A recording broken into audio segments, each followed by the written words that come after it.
Hey, y'all, Randy Roth here, coming at you from rainy Paraguay.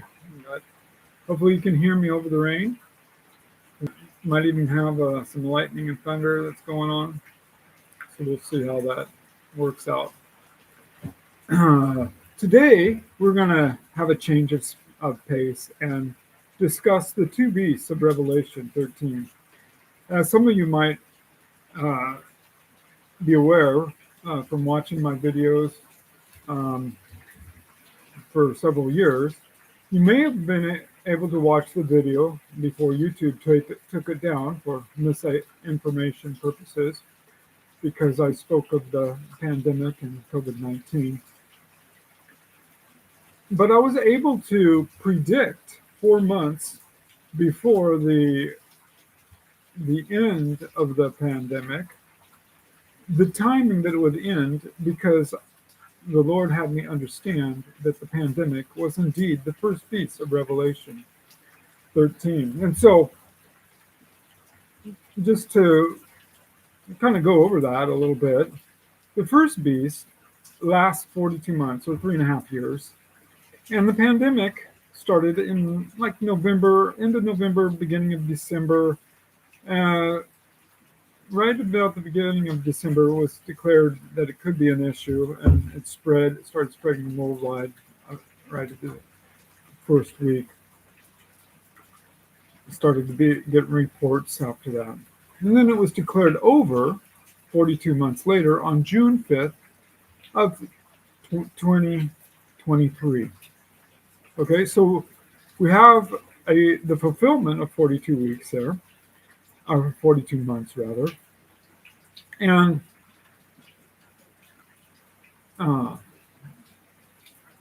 when the World Health Organization declared it over, they announced at the same time, they announced their global digital health certificate that would be required on all citizens.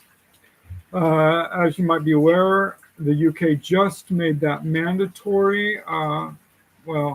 Not a health certificate, but the digital ID. And, I'm going to go so far to say that that's not quite there yet, but it's getting there. Why can I say that? Well, because, today somebody was telling me, well, the first beast is the Antichrist. Well, Scripture makes a distinction between a beast and a person. And the Scripture notes that the person is an Antichrist, an individual person. And so it's not a beast.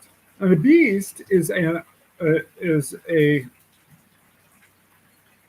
animal, a living organism. And the virus was indeed a living organism. Are you following? The World Health Organization is going to there's going to be a second beast. And I predict that beast will also be a living organism, such as another virus.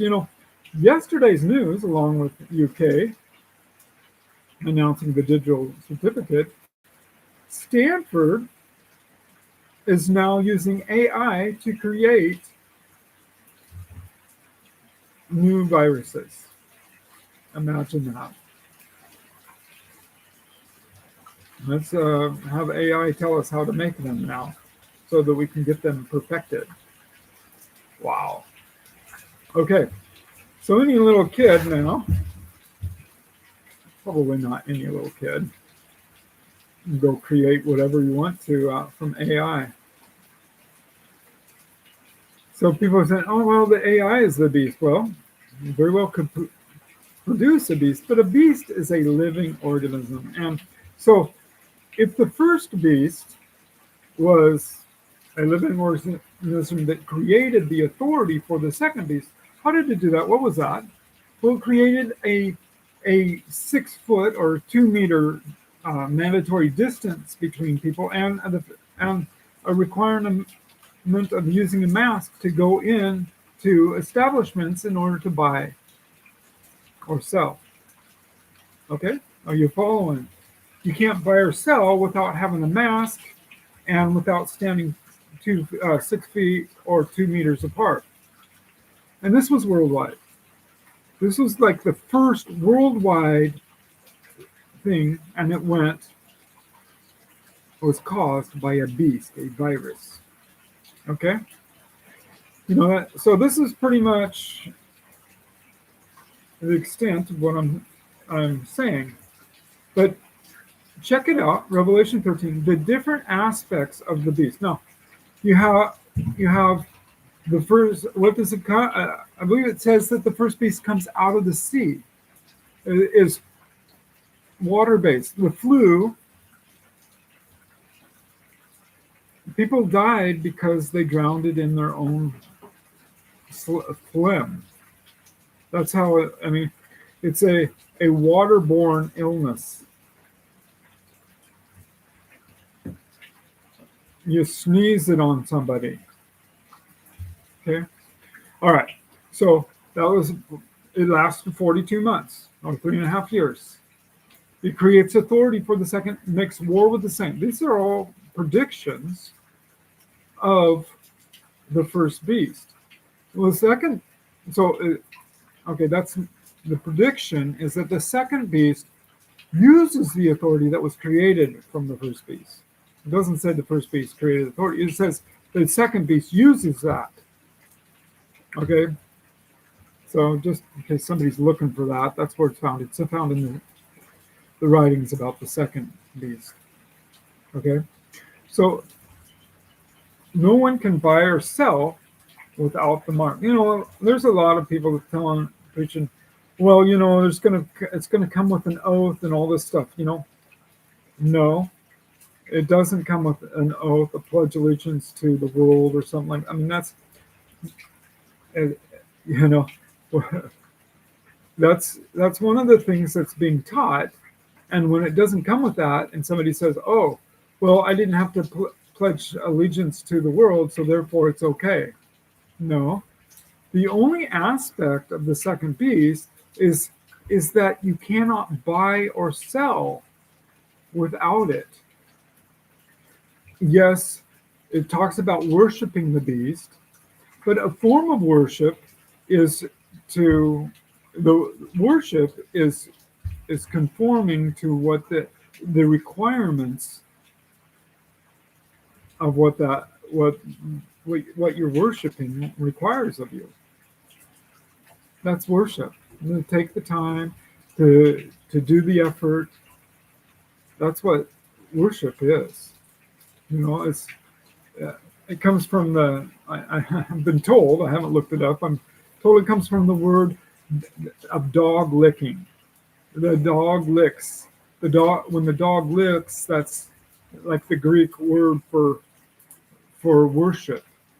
It's like, oh, I want you, or that. And so the attention that the dog gives, that's worship. So if a person gives the attention to the beast, which is what was going on. I mean, was the 6 feet, making a difference? Probably not. Was the mask making a difference? Lots of controversy over that as well. But that was a form of worship. It was the requirements to make it happen. All right. So if you're required to take the mark, that's a form of worship. It doesn't matter whether or not you have to, pledge some sort of allegiance or, stand on your head and clap 3 times. No.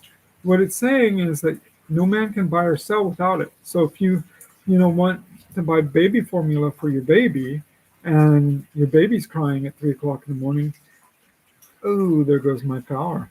Okay.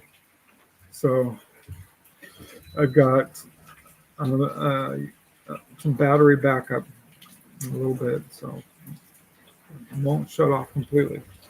But I also got my incubator going here. It's an old refrigerator, big black thing. So it's kind of important to me that the power maintains. For most of the day it was out. I had to connect my incubator to my battery in my pickup. Hopefully, I get some decent battery backup. The idea of Project Incubator here is that my neighbors here, uh, there's a huge problem with stray dogs in the middle of the night. And if your chicken is sitting laying eggs, sitting on eggs, the chicken gets attacked, the eggs get attacked and eaten. And uh, I live amongst the poor of the poor here. And it's the idea is to help my neighbors actually get some chickens that actually live for them. So that's the project incubator. I also have other projects here as well. My neighbor across the road in the back here was able to get them a window for their house that they never had. Another neighbor, a roof on his house. He was living there in the rain with no roof. He had some makeshift tarp and stuff like that. He said, I will get him a roof, you know. Um, so I was able to get some people a door. So that's really cool. I put that out there in case anyone wishes to help out. They're welcome to do so. That's I put out uh, before the whole rapture on September 23rd.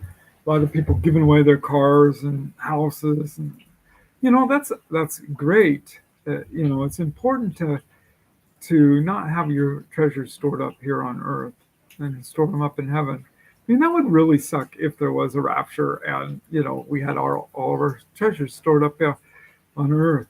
It's like that's really sad. So I am not asking anybody for money. I'm just saying if you're interested in helping out, the information is available. My email uh, is rapturediscussion at zoho.com. It's under the info tab on my homepage. So welcome to check it out. All right. I hope this is helpful. Take care. God bless.